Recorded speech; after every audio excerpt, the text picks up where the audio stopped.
Table tennis, it's a game of inches because it's so fast, so quick, and the margin for error is so small.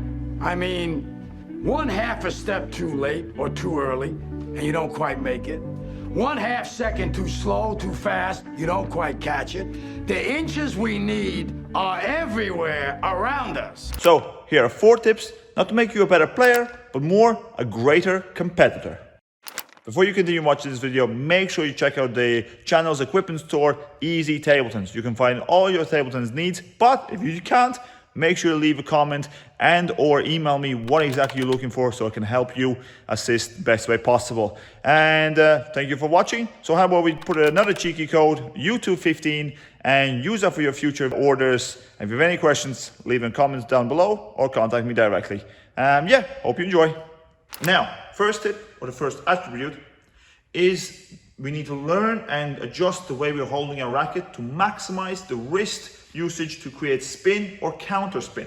So, if you're right-handed, take the racket by the rubber, take your left hand, the pinky, and put it on the rubber from the first crease, just over there. So put that on the rubber on the side of the edge of the blade, like so. Then take your right hand and put it near or like just starting of the pinky, so much so that you can still lift it, see that? But it still touches your hand. That space, distance, is where you need to hold your racket to maximize your wrist as much as you can to bend it to create that topspin. If you hold it any tighter, you're a lot more stiffer to it. That's as much as I can. And right now it's giving me discomfort. But if I hold it properly, I can hold it right here. Look at that, almost dead center to my stomach. So hold your racket from that distance to maximize the spin that you can create in matches and in serves.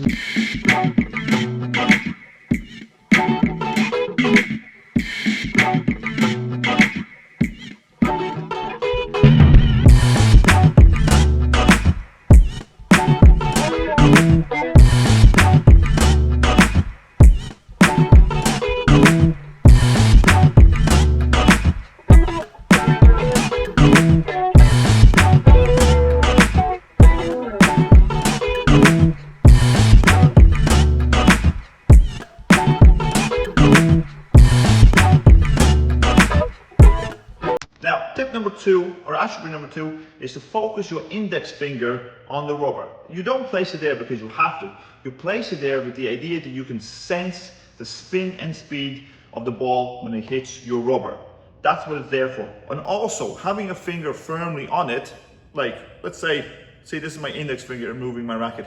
Having a finger placed with that tension on the rubber gives you a sturdier surface for the chops and for the counter spin shots when you're trying to flick it and or loop it.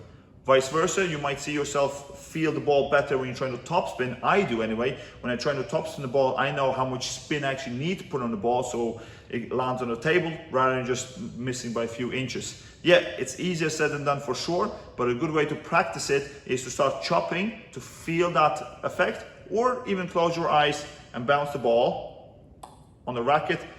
I think it's about over here, just around this area, more middle left to the area where the ball bounced, and to have an understanding of how and where the ball is contacted, about over here, to create better spin and better quality of a shot.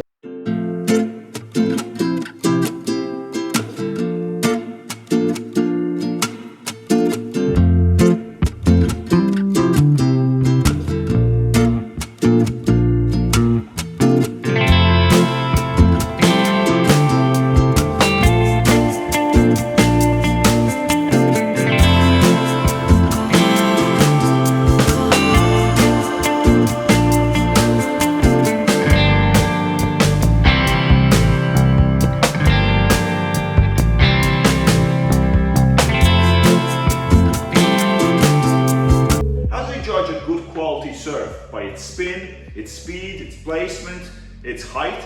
But how do you judge a forehand topspin or a backhand topspin? Let me know if this is a good technique or not. Watch the ball carefully.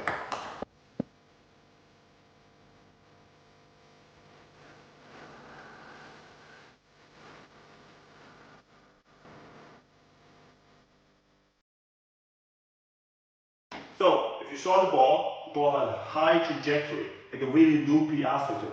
Yes, it was slow because I was trying to make it slow, but if you watch the ball carefully, even though it was landing and it was consistent rallies from me, the ball was high. And in reality, that's what you don't want, because the ball is slow and it's easy for anyone coming around the backhand area and to take a forehand as well. So what you want to do is, you want to make sure that when you do your technique, so you make a bit more contact to it. Don't just start spinning it straight away, but make contact to it. Put the actual drive into the ball and then follow up sharply with the follow through. So you have a balance between speed, spin and control. Have the ball with balance of height, speed and spin when you're warming up, and then it's easier for you to develop your shot a lot faster and with a lot more aggression. See, still going slow by technique, but because the ball is low, there's more spin on it, as well as balance speed, it feels faster, but it's not. I'm just balancing out all the attributes. I'm just going slow and balanced, not fast whatsoever. See? And once you get better, it's a lot faster to create a faster shot because all your attributes are in balance and consistent with your technique. So, fourth tip or fourth attribute that you need to be a better performer is to have your technique of forehand drive and backhand drive in synchronized follow through. What I mean by that is when you do your forehand drive accurately, right over here, you can easier and faster come back for the backhand drive. Vice versa, if you do your backhand drive within your body and your size, it's easier if you do your forehand drive. If you overdo the forehand and the racket ends up over here, it takes longer and slower for you to react to the next ball if it's in the backhand, or worse, if it's in the forehand, right?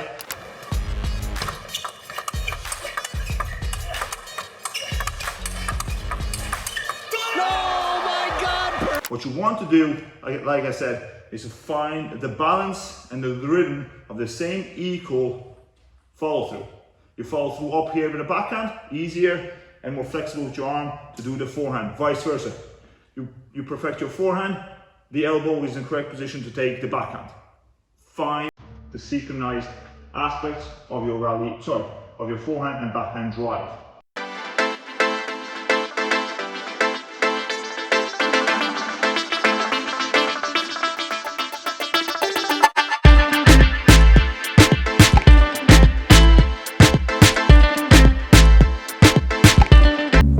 That's it for the video. Hope you enjoyed that. 4 tips or 4 attributes that you need to implement your game to become that elite level performer in matches.